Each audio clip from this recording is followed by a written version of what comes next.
his death rather is also affecting a local woman, and Amy, you have more on that. Yeah, right now I'm joined by Tami Hulcher here locally. She's a nutritionist who I've interviewed quite a few times. But before you lived here in Richmond, you had a long career in Los Angeles working with Dick Clark. What an amazing man. I saw when Carly Simon was speaking, you were nodding. You too described him as a very decent man.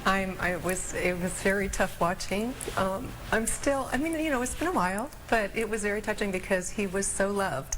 And he is an icon, and we are going to remember him. And it was just going back in memories from the first time I did Rate a Record in American Bandstand as a dancer in the 70s, and then working for Dick in the 80s.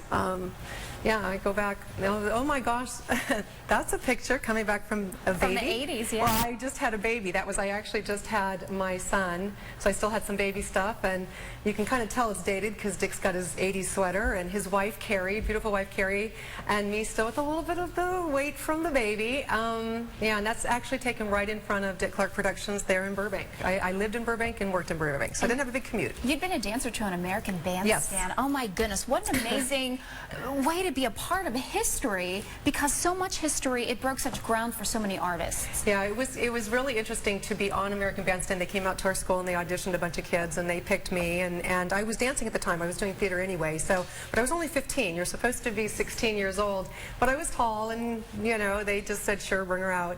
And they picked me to do Rate a Record. So I actually, you know, the Rate a Record, oh, I'll give it a 10. It sounded great, or it had a good beat. Yeah. But it was fun to go out there and dance and just be there with all of the new groups coming in the 70s, and then to work with Dick in the 80s as music was changing. And his love of music was so apparent in everything that he did. And we're running out of time, but you said his work ethic, I mean, cannot be compared to anyone. That's why he became a household name, because he worked for it.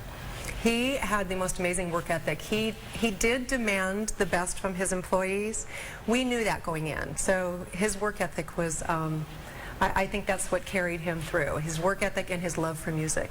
Well, and he loved his employees too. So. Yeah. Well, we will definitely all miss him, because I know too, just, you know, watching New Year's Eve the past couple of years, very sad to see it. It's going to be very hard this year, I think, as a lot of us are going to be watching New Year's Rockin' Eve and probably missing a little bit of something. Absolutely. Well, Tami, thank you for sharing your experiences with us. Thank you so much. We really appreciated talking with you. Good to see you again. Let's head over to you, Christina. All right.